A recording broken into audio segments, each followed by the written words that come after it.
Hello, everybody. Welcome into Sports by GSMC Podcast Network. I am your host, Jeremy Lapidus. Today, we have a big show for you. We are going to focus on a lot of college sports. There's been a lot of news about expansion with not just the March Madness tournament that is right around the corner, but with college football as well. They just have agreed to a new budgeting, revenue sharing with the new college football playoffs that is going to start this season and expanding to 14 in 2026. We'll cover all of that, the ramifications of it, what kind of the balance of the college sports landscape is going to look like. Dylan Cease was traded to the Padres for a whole bunch of picks, as well as Devin Williams is down with injury, leaving him out for a couple months, how that's going to affect both the Padres, the Brewers, the White Sox, and some of the prospects that the White Sox got back for Devin Williams. Not Devin, for Dylan Cease, excuse me.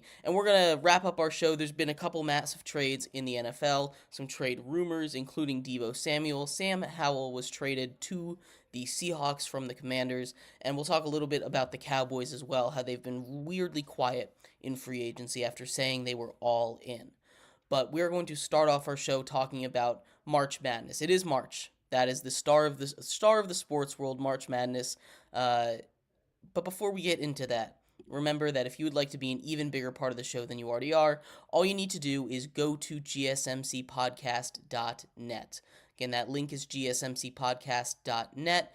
You can leave a tip or donation there. It'll if you leave a message, it'll pop up on our screen here for you, me, everyone else across all these streaming platforms to see. We'll have a little conversation. We'd love to hear your thoughts. Leave a comment, leave a tip or donation. Again, that link is gsmcpodcast.net. We appreciate everything you do give. But let's just get right into our first segment. March Madness expansion. And we've kind of delved into this a little bit previously on our show.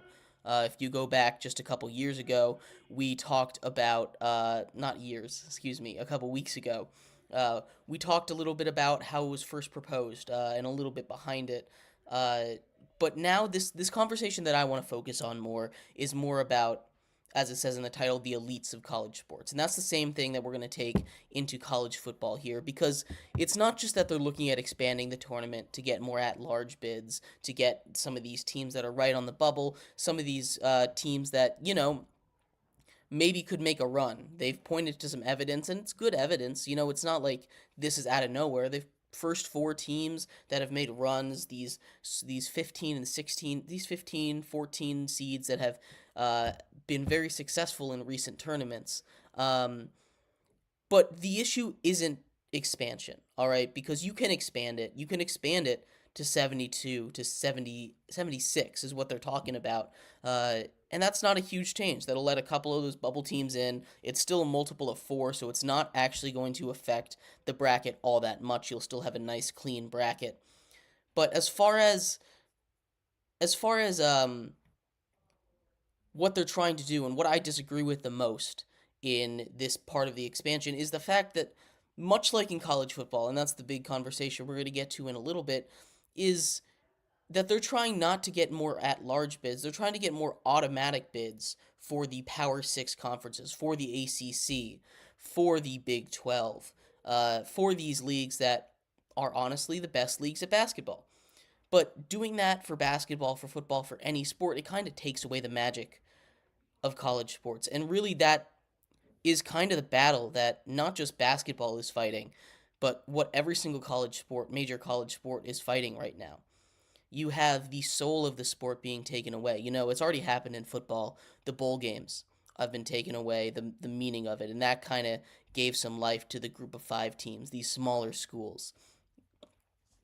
But what March Madness does, it's kind of this last bastion of light for these smaller schools, for your group of 5 teams that get these automatic qualifiers that wouldn't sniff the tournament either way. It really gives them these the huge publicity moments. You talk about a team like UMBC, I guarantee you that 95% of the people in this country had not heard of UMBC before they went off and beat Virginia as a 16 seed just a couple years ago. I guarantee you no one had heard of, or most people had not heard of them. And now they are a lot closer to being a household name. There's stories like this all the time, and that's what makes the March Madness tournament so magical. It gives these teams a fair shot. It's kind of the last place in college sports, at least in major college sports, where teams have this equal shot at glory. It makes it have a soul. As Mike Krzyzewski put it, uh, you're kind of sucking out the soul of college basketball. We don't know what the NCAA is going to look like in 5 years. We don't. This is the most turmoil the NCAA has ever been in as far as I can remember. There's a shot 5 years from now the NCAA doesn't exist, and now they're looking at making changes to what is, in my opinion, the greatest postseason, point blank, period, end of sentence. They're looking at completely dismantling the format. I am fine adding a couple more teams. I understand. You could make the argument that, the last time they expanded, there were 100 less teams in college basketball. But now there are 100 more, and you see some of these 16 seeds start to succeed. Maybe you can add a couple more teams, add some more at-larges. You see from the first four teams go pretty far. UCLA a couple years ago made the Final Four. Syracuse made a big run a couple years ago as well. It's not the worst thing in the world to add a couple more teams, but to take away the format of one champion from your conference makes it, not only does that devalue the championship tournaments that are so much fun to watch, regardless of if your team is going to make the NCAA tournament, those conference tournaments kind of have a mini March Madness of their own, right? They have this same effect in a much more contained bubble, not a national circle, and just a small little bubble, those conference tournaments. And if by expanding it like this, saying, oh, ACC, Big 12, you guys can have two teams, it's going to take away the importance of these conference tournaments. It really is going to spoil the magic. And taking away anything from college sports at this point, as far as the importance of it, again, I'm a big advocate for getting getting out there, expanding it. I love sports. I'm always going to be there for more games, always. But you have to think about the consequences it's going to have. You can't just think about this like a business. You can't just think, oh, we'll add a couple games, we'll get some more money. You have to think about this, about how it's going to affect the outlook of your sport, how it's going to affect not just this season, but 10 years down the line. Because you can make this is what crashes leagues. Mark Emmert, the former commissioner of the NCAA, has had, quite honestly, maybe the worst tenure as commissioner of any sports league I can possibly think of. He took an institution in the NCAA that was strong, proud, and powerful, and brought it to its knees. The NCAA is not an organization that I expect to survive 10 years from now if they continue down this path.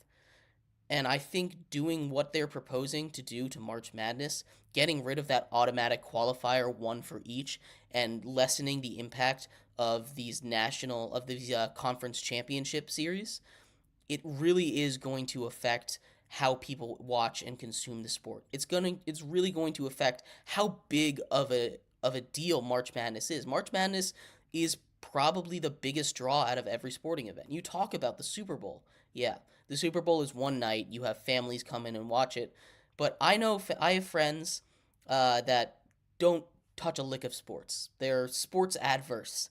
And whenever March Madness is on, they go and fill out their bracket because it's fun. They get to hang out with friends and they get to compete and guess at things, You're taking away a lot of that.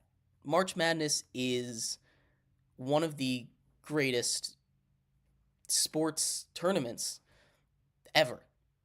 And what they're proposing to do with these double qualifiers is really just it's not going to help. It can only hurt. Sure, you might get some more deserving teams in there. There's always going to be snubs. You can always make that argument. This is why college football is expanding. This is why It's tough when you're in a league with 360 some teams. You can't play all of them. You have to try and rank them the best you can. It's not something that's possible to do 100% accurately. But they do a really good job of it. Most people don't complain about the national champion in basketball. They went through the gauntlet to get there. They deserve to be there. No one is saying, oh, they got snubbed. They would have won the national championship. These are teams that might have won a round or two. They get snubbed for a reason, right? And sometimes the decisions are wrong, but most of the time the decisions are as close to right as they can be. And you just have to kind of go with it. Look, March Madness is something that if they change the heart of it, it's just going to be a soulless money grab, right? And right now it isn't that. Right now it has character. Right now it has heart. Right now it has everything that you want. It has passion. And passion is the most important thing in sports. That's why we love it. That's why we love to watch sports. That's why we sit around the TV, turn on our favorite team, and forget about the rest of the world, because we're passionate about this. And if they're getting rid of that passion in the fan base, they're getting rid of that passion that surrounds it. It's not just the tournament itself that makes it magic. It's everything that leads up to it. The whole sweating, is my team going to make it in? My team hasn't made it in forever. Do they have a chance? The eliteness of these programs to even make it in. You have teams that are making it in for the first time in 10 years. They're going to be 15 seeds. They're so excited. This is their Super Bowl. You start to add teams, you start to get rid of this magic, it's just going to ruin the sense of passion and pride that March Madness has. It can only get worse from here. So if you're going to expand right. I don't mind a couple extra teams in. Sure, throw 10 more teams in that conference. Throw 12 more. Whatever. Don't start changing the format. Don't start taking away everything that makes March Madness March Madness. Because without those conference tournament lead-ups, without the sweating of these bubble teams, it's just not the same. I'd love to hear your guys' thoughts about this in the comments. In our next segment, we're going to have a similar conversation with college football. Stick around. We'll be right back on Sports by GSMC Podcast Network. I feel like I'm losing my mind. Is everybody in the world blind? Please, Lord, give me a sign, a sign. I feel like I'm losing my mind. Is everybody in the world blind? Please, Lord, give me a sign, a sign. I wanna be the greatest. Everybody on the fake shit. I look around and feel like everybody is the fakest. I make this every day and I'm impatient, hoping one day I blow up from the basement. Statement, the top is so vacant. I don't hear shit that I think is amazing. Waiting for my day when I'm playing. Sold out shows for 1,000 faces. Hey, give me that crown. Get in my way and to be put down. It ain't replaced, all this my sound. If I want that shit, then I'll get it right now. I'm losing it, the noose it fits. I'm losing shit, a stupid myth. You choose to live or choose to dip. You choose to fight or lose your grip and lose a gift. Oh. I feel like I'm losing my mind. Is everybody in the world blind? Please, Lord, give me a sign, a sign. I feel like I'm losing my mind. Is everybody in the world blind? Welcome back, everybody. Thank you so much for sticking with me through that break. If you are just tuning in, we just finished our segment talking about March Madness, the proposed expansion, and my feelings on it. Go back and check that out if you haven't. In this segment, it's going to be a similar theme. College football playoffs, they're also expanding, and this one is done. This is not just talking about it, maybe happening. This one is done. They've expanded to 12 teams officially for 2024 and 2025, and in 2026, they're going to be 14 teams. They've figured out a revenue sharing plan that kind of feels very heavy-handed, kind of shows the dire situation that the NCAA has been in. They've really shown a light on that. It's been bright. It's been brutal for the NCAA. We'll talk a little bit about that in just a second. But before we do, remember that if you would like to be an even bigger part of the show than you already are, all you need to do is go to gsmcpodcast.net. Leave a tip or donation. You leave a message. It should pop up on the bottom of the screen there. We'll have a little conversation about your thoughts for me, you, everyone to see on all streaming platforms. We'll have a conversation. We appreciate anything that you guys do give. Again, that link to leave a tip or donation is gsmcpodcast.net. But like I was saying, we're going to talk about the college football playoffs expansion. The big news coming out is that the commissioners have finally agreed on a budget expansion. And again, we just went into this whole diatribe talking about March Madness, how the expansion more towards these small elites is coming, and it's already here in college football. And there were signs, the Pac-12 got dismantled like that. One of a Power 5 conference just disappeared. All of this in 1 year, and then that followed up by the Big Ten and SEC forming an alliance, and then immediately holding the NCAA hostage. It was all in the course of a couple months that this happened. All in 2024. It hasn't even been half a year, and all of this is just moving so quickly. It really has just moved a spotlight over to the situation that the NCAA is in. How it kind of has to bend the knee. And it's not just the NCAA itself. It's all of these conferences. It's the group of 5 schools. It's the ACC, a Power 4 conference. The Big 12 also doesn't have a lot of choice. They're just there for the ride until the Big 10 and SEC decide to ditch.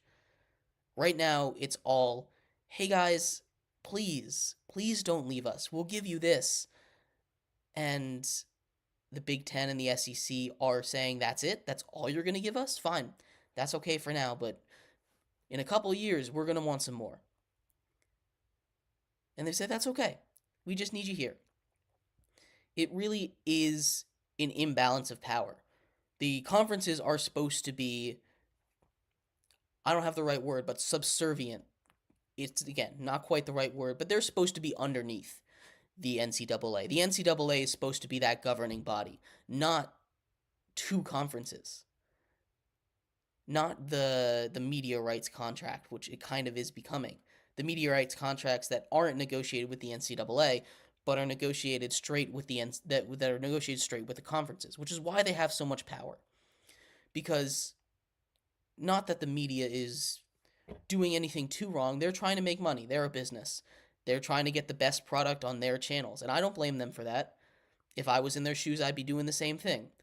But negotiating right with the conferences, you don't see that happen in the NFL.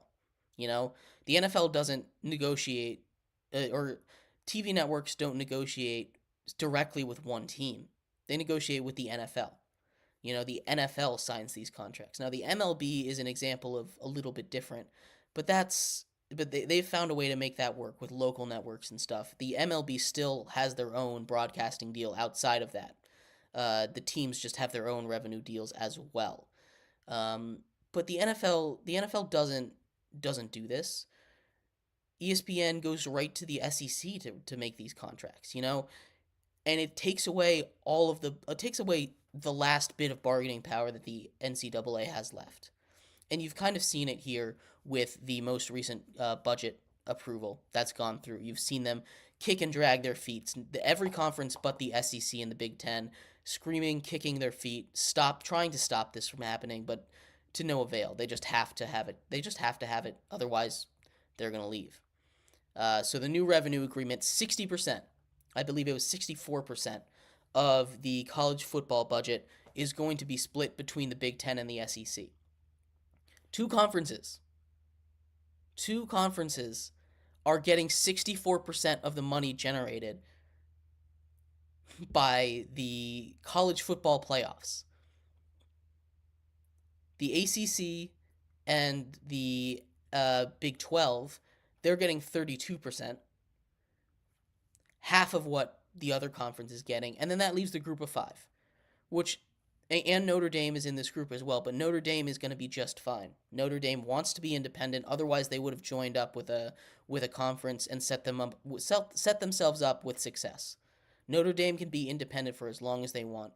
Notre Dame and the rest of the group of 5 schools are 10%. 34 teams.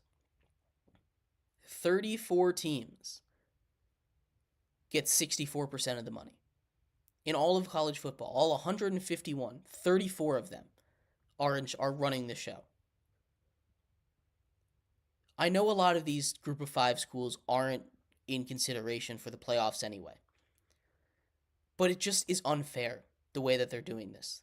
The way that they're just casting them aside, not just for this year, but forever. We've seen dynasties rise and fall. We've seen the greatest college football teams of all time fizzle out. Miami, USC, these are dynasties that in college football seem like they'd last forever. At the time, they're gone. Georgia, to an extent. They missed the college football playoffs last year. They had just won 2 natties in a row. You can't just bend the knee to these teams, and I understand they're kind of in a situation where they have to. But this isn't going to be the power balance forever. It wasn't always the SEC as this super powerful, we are the best at football. Now, it has been for the last 20 odd years, but it wasn't always this way. We just went through 2 dynasties that were in the Pac-12 and the ACC, not the SEC.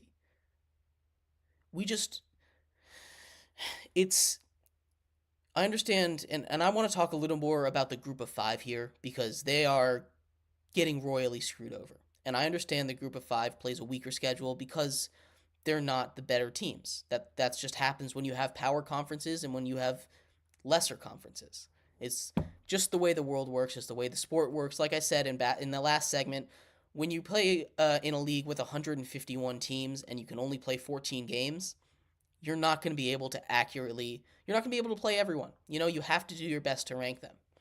But there are some really solid group of 5 teams.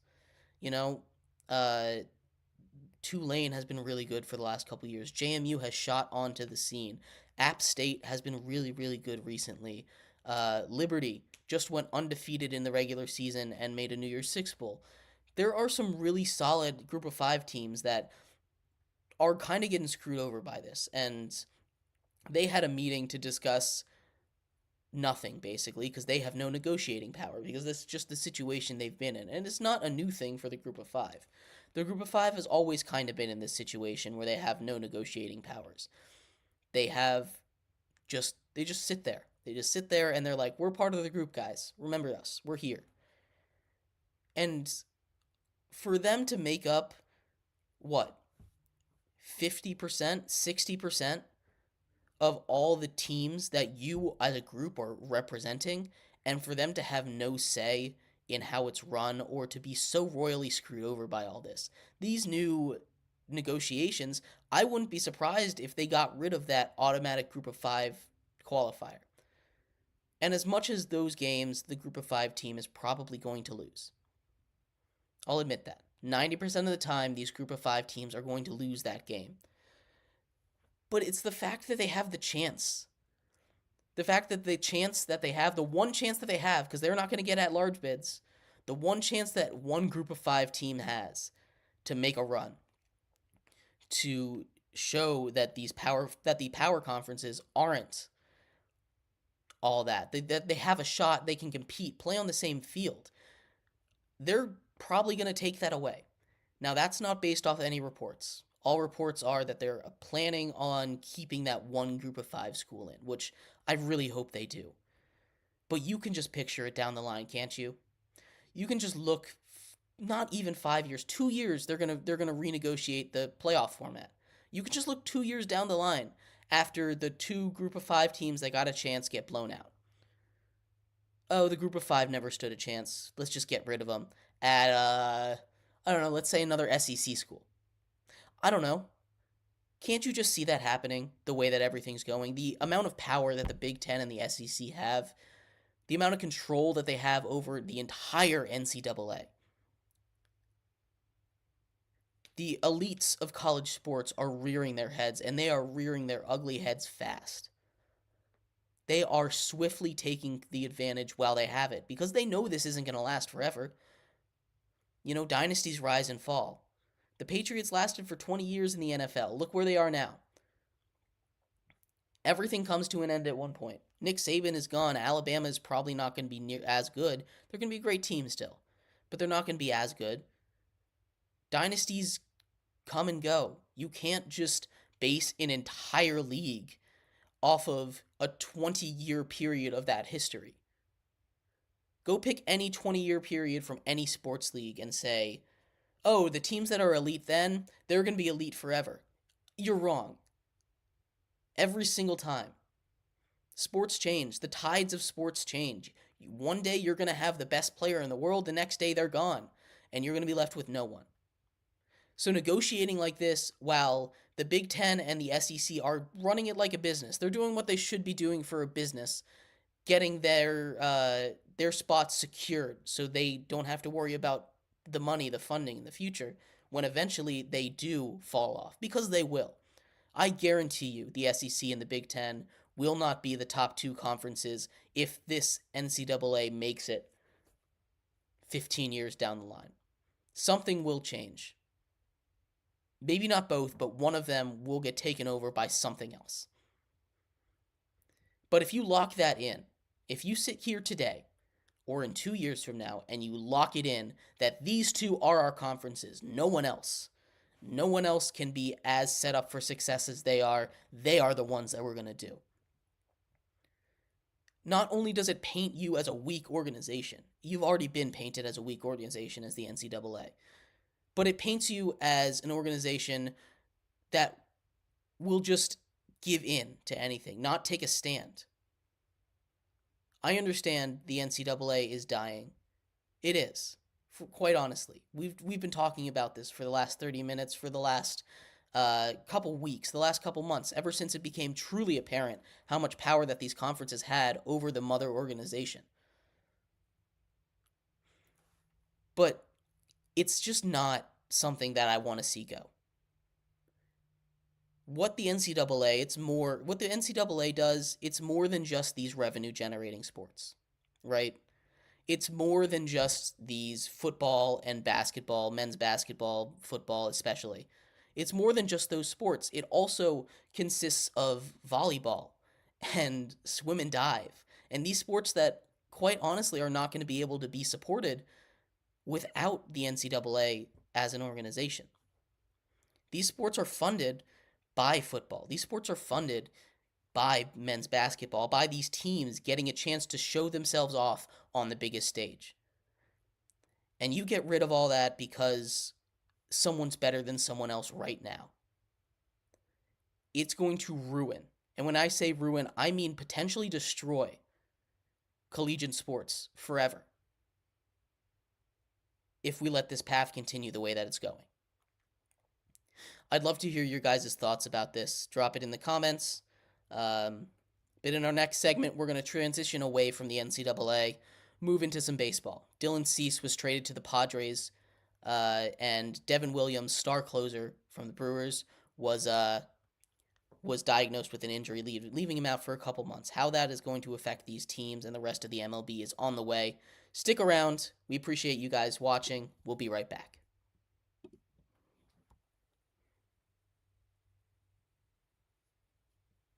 For the best and latest podcasts available anywhere, go to the podcast app on your cell phone and type in GSMC to access free content-rich podcasts on health and wellness, book reviews, sports, entertainment, relationships, social media, movies, technology, finance, and even weird news. Subscribe and download the GSMC Podcast Network's family of shows, available everywhere podcasts are found.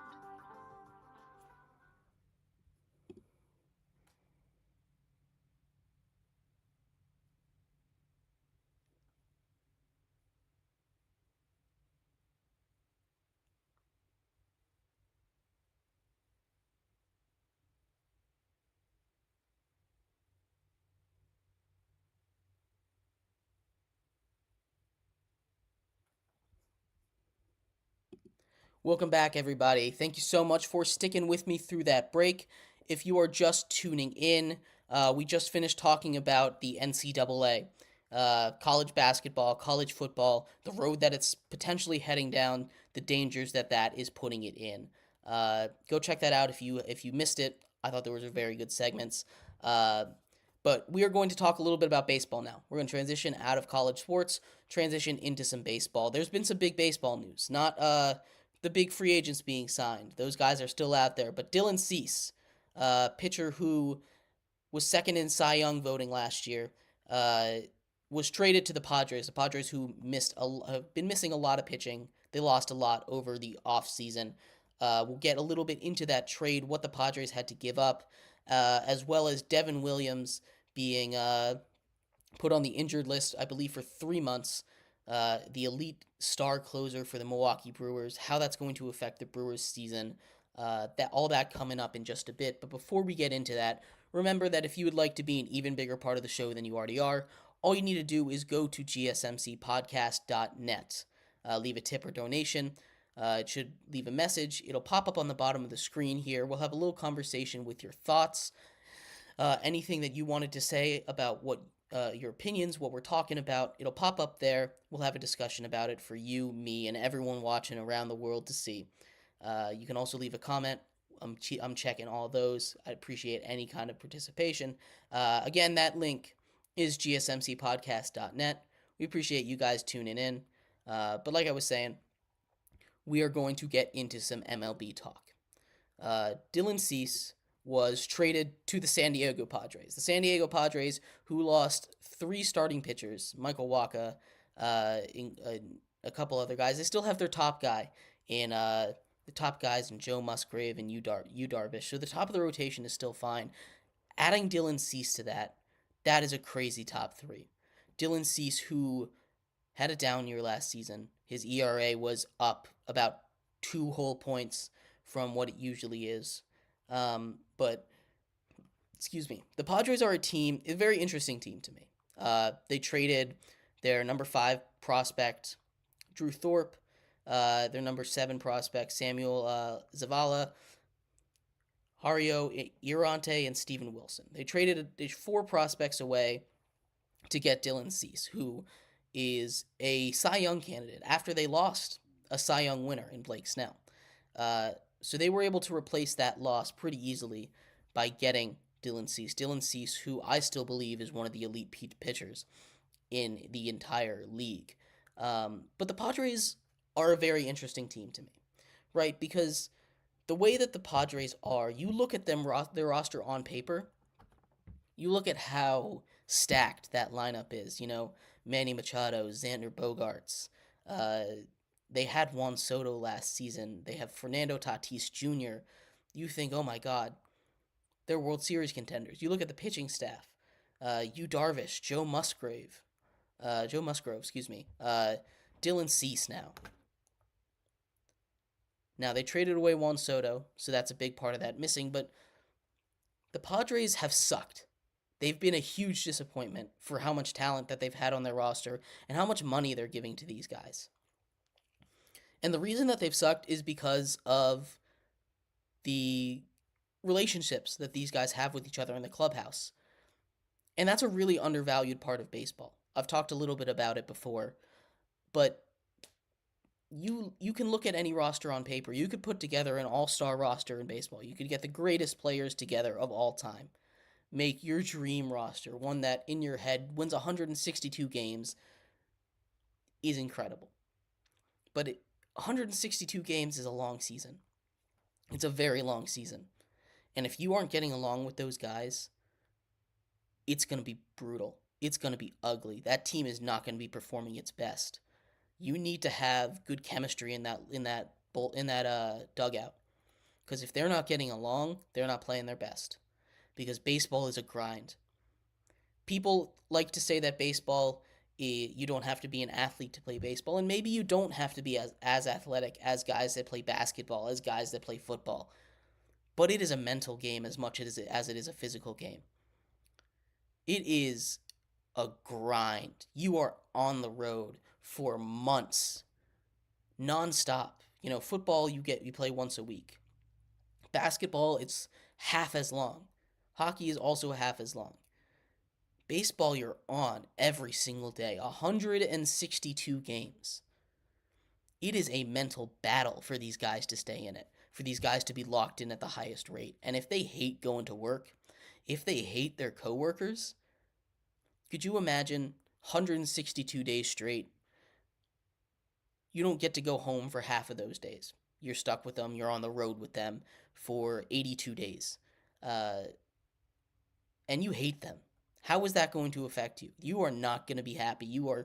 It's a grind. It's a mental grind. Baseball is already, even when you're happy, it's a mental game. You're playing a mental game with the pitcher at the plate. It's tough. And the Padres are a prime example of this. And it's something that's really fascinating to me, honestly. As much as getting Dylan Cease is a big deal, like I said, they could get the greatest roster put together. They could get Babe Ruth. They could get Barry Bonds. They could get Mike Trout. They could get Aaron Judge. They could get everyone that they want. But if those guys hate each other, they're not going to win anything. They're not going to be good. They're going to be another massive disappointment. And a lot of that goes onto the manager, which is why they've been fired in back-to-back seasons. They need to be able to build that chemistry up. There has to be something. These are professionals. They have to be able to at least attempt to get along. There's no reason why, for the last 3 years, the Padres have been the most terribly run organization. I won't go that far. There's been worse run organizations. The Athletics exist. But as far as most disappointing product on the field, the Padres have been up there ever since they traded for Juan Soto, even before then, really. They haven't won anything. Sure, they won that playoff series that one time. But with a roster like that, they are supposed to be World Series contenders. They're supposed to be up there with the Dodgers, competing, winning 100 games every season, and they missed the playoffs last year. It is a really interesting microcosm of the sport, and I'm not sure how many people are aware of how big of a deal that chemistry is. It's one of the reasons why Davey Martinez, the Nationals manager, is in no danger of getting fired. For as bad as the Nationals are, they're not supposed to be good. But they are a scrappy team because they like each other. They like to play with each other. And Davey Martinez is maybe the greatest manager that I have personally seen at rallying his guys. The Nationals won the World Series after they started 19-31. Any other team without a manager that can rally your guys and get you going, their season is done at that point. 19-31, you're not winning anything. Maybe you can make the playoffs, but you're not winning anything. That is a broken team for a lot of managers. That's a throwaway season. We'll be back next year. But what Davey Martinez is able to do, what I like to classify him, he might not be a Hall of Fame manager, but he is a Hall of Fame culture guy, right? He knows what you need in a clubhouse, what magic combination you need in that clubhouse to get your team to succeed. And the Padres don't have that. They haven't had that, and it's led to such disappointment in just the last 5 years. Before this Dylan Cease move really moves the needle for me, they need to prove to me that they have figured that out. Because it's not enough. Dylan Cease is not enough to overcome a bad locker room, as good as he is. He's not enough to overcome a bad locker room. No one player is. So they have to figure that out. They have to prove to me at the beginning of the season. This isn't something that they can just say in the media and I'll believe it. This is something I have to see.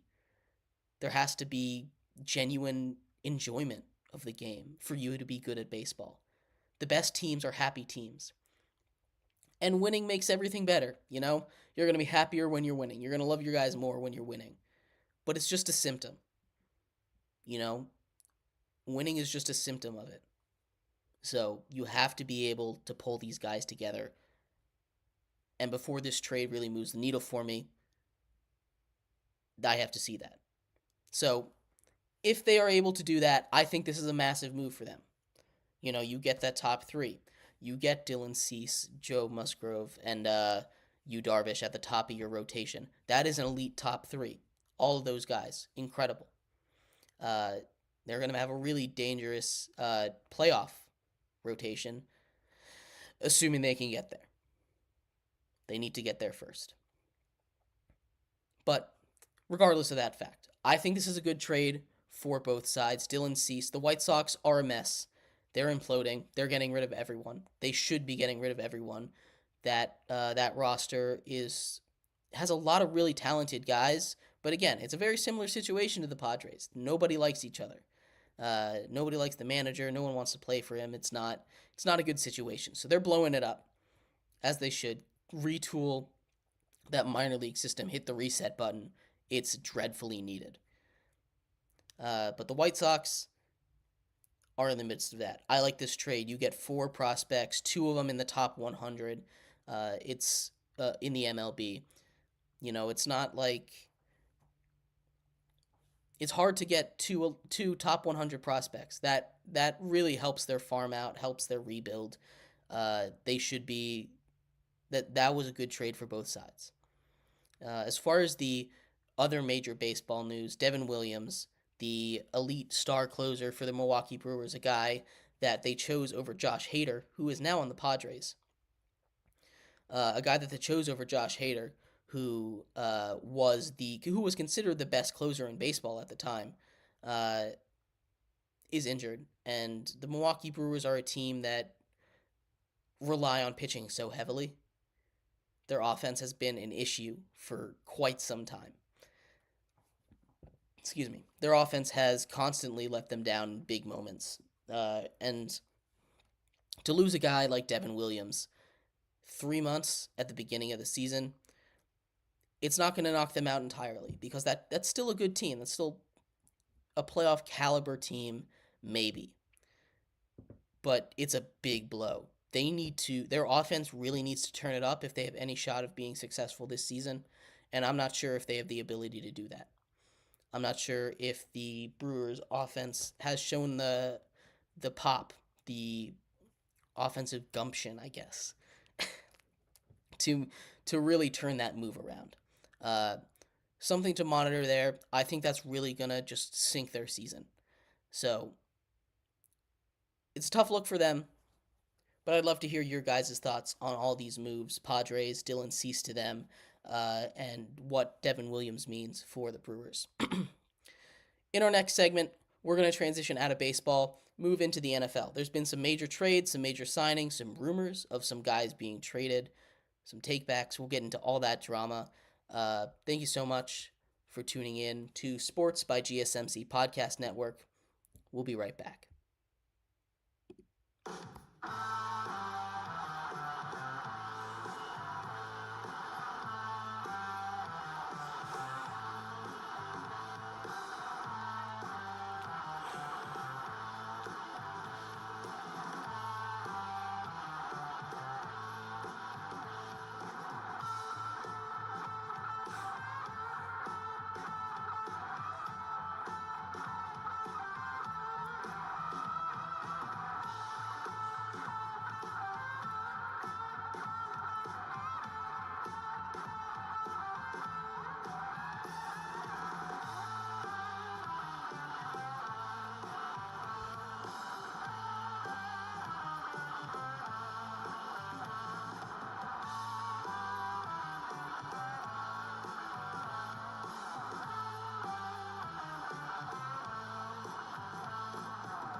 Welcome back, everybody. Thank you so much for sticking with me through that break. If you are just tuning in, you missed a great show. We started off our first 2 segments talking about the NCAA, the road that it's going down, what that might mean for the future of not just college basketball, college football, but for all of NCAA sports and for the organization itself.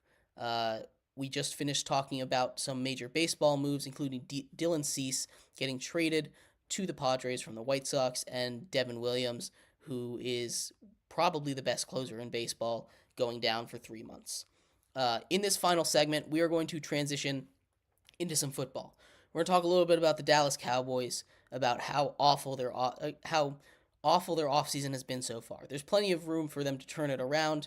Obviously, it's just beginning, but they've made one minor move. As far as free agency goes, they were the last team to make a move, and this is after Jerry Jones claims that they were all in this season. As well as some other major trade news, Sam Howell was traded from the Commanders to the Seahawks. The Commanders are really building something good, I think. They brought a new GM in, a new coach. I'm not a big fan of Dan Quinn, but what their GM is doing, setting them up for success, I really like the way it's looking right now. As well as Debo, supposedly the Ravens are looking at trading for him.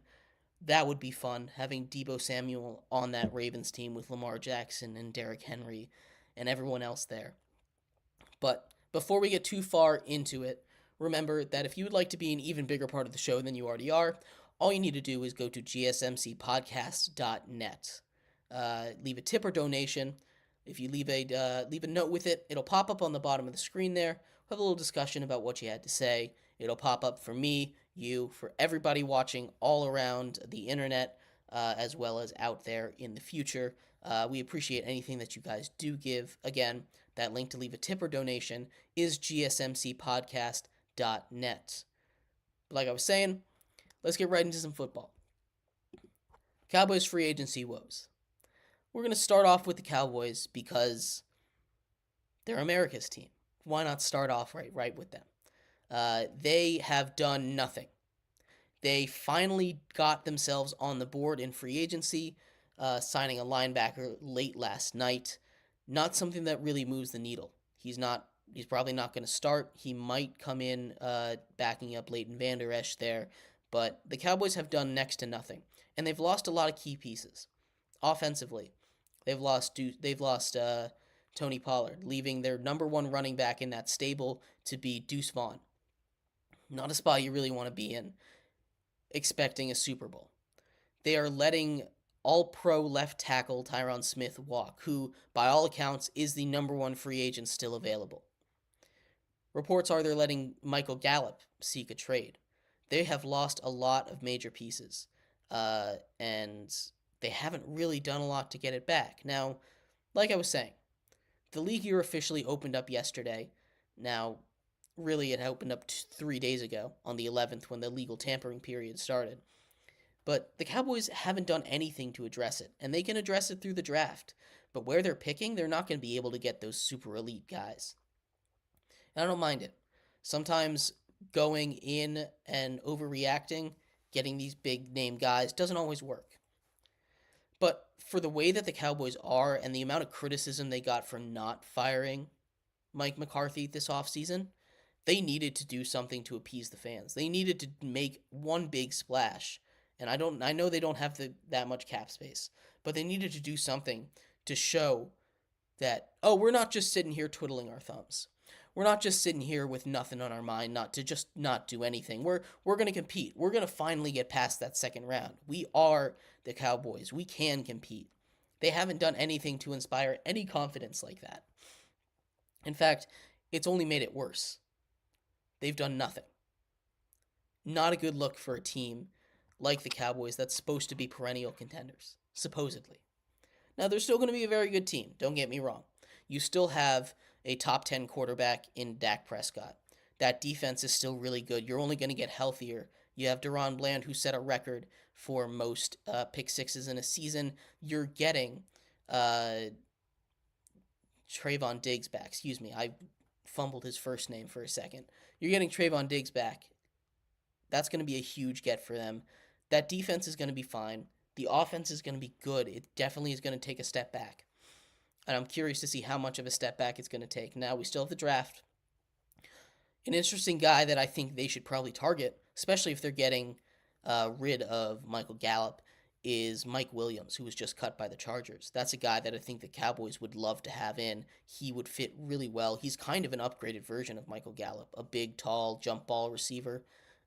Win those 50-50 balls, make them 70-30 balls, you know? He's very good. That's a guy that I think they should be targeting. And a name that I've heard recently, and I'm not sure, I'm not a Cowboys fan, so I'm not sure how Cowboys fans would feel about it, but I wouldn't mind it if it's for a small contract. Bring Zeke back.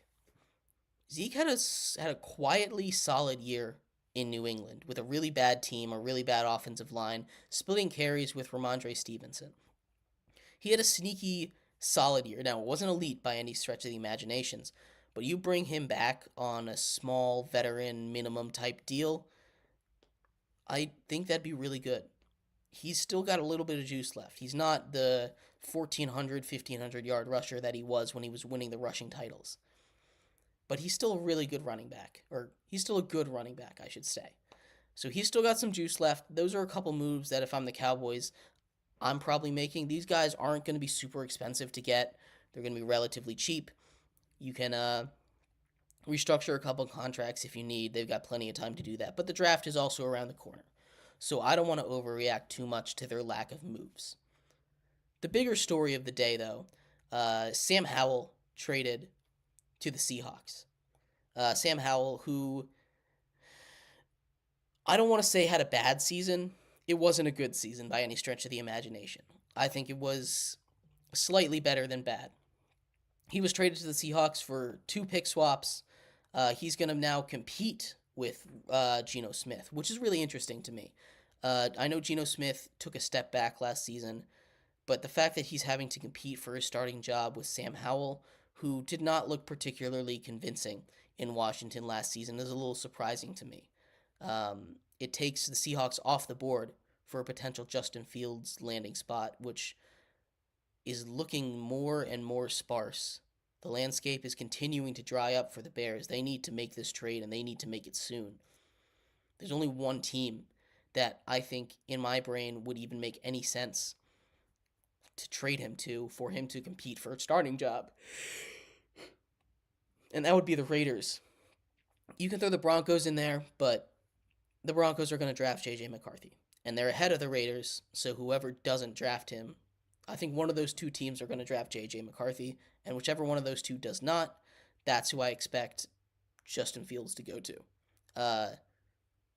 It's not going to be a lot of compensation. They were asking for a first. They're not getting a first. We're looking more at like a third, fourth, maybe a fifth. It reminds me of the Baker Mayfield situation, that ugly divorce that they had when he was leaving Cleveland.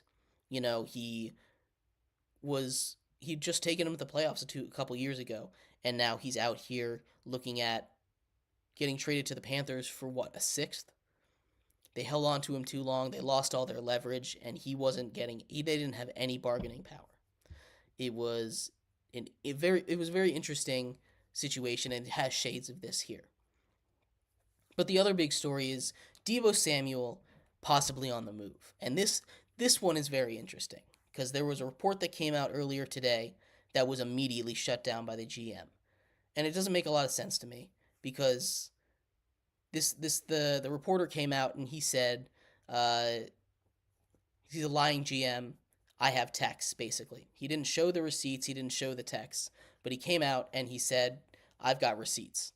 Adding Deebo to that offense is really fun to think about. Now, do I think the 49ers are going to trade Deebo Samuel? Absolutely not. Unless they get some kind of crazy trade compensation, it just doesn't make a lot of sense for them to move off a weapon like Deebo Samuel. And I'm not committing to calling him a wide receiver or a running back. He's a weapon. What he can do with the ball in his hands is special. There's not many people in the history of the league that can do what he can do. But adding him to that Ravens offense, imagine this. Imagine pistol formation. Ravens backfield. Lamar Jackson at quarterback. Deebo Samuel in the backfield. Derrick Henry there with him. Who's going to take the ball? What are you going to do? What are you going to do there? How do you stop that? Run a little triple option with those guys. Oof, that's nasty. I've been picturing that all day in my brain, and what it's going to take to get Deebo is probably not a price the Ravens are willing to pay. You know, GM call about players all the time. You know, always good to check in, say, hey, I'm interested in getting this guy. You interested in selling him at all? And most of the time that answer is no. Never hurts to check, and I assume that's what this was. But the way the 49ers are running up against the cap, Debo signed that massive contract. They've been talking about trading away Ayuk, and I think it comes to their personal preference. Do they want the younger, more wide receiver archetype that is Ayuk to sign and stay with the Niners, or do they want to keep Debo? And that's a discussion that I'm sure John Lynch and Kyle Shanahan are having right now, which is why this report is coming out that they're looking at getting him. There's been reports all offseason that Brandon Ayuk has been on the trade block because they don't have the money to pay him. There's a lot of things that can happen, a lot of things that might happen. It's a very interesting situation developing there in San Francisco. A team that's very good, will be very good without either of those guys, but one of them is most likely going to get traded. And imagining Debo on the Ravens is, whew, that would be fun to watch. I'd love to hear your guys' thoughts on this, though. Anything else that you wanted to talk about, leave it in the comments. We'll talk about it tomorrow. Real quick before we go off, there's breaking news.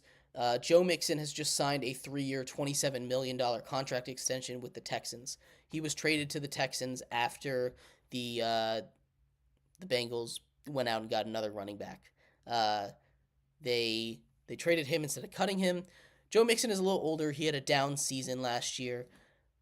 But bringing him on to the Texans who lost Devin Singletary to free agent, I think that's a good deal. He's a little bit older. You still have Dameon Pierce there to split the carries with him.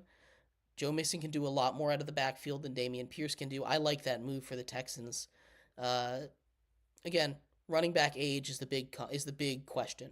It's always in recent years it's been the big question, and I expect it to continue to be the big question until we get a couple more years of evidence of running back fall-offs. But yeah, thank you everybody so much for tuning in to today's episode of Sports by GSMC Podcast Network. I've been your host, Jeremy Lapidus.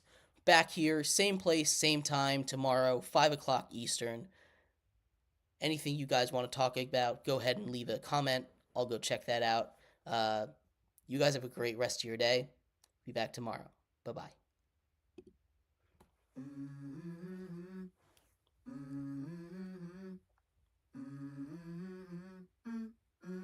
Let's go. I wake up to a little bit of drool on my pillow.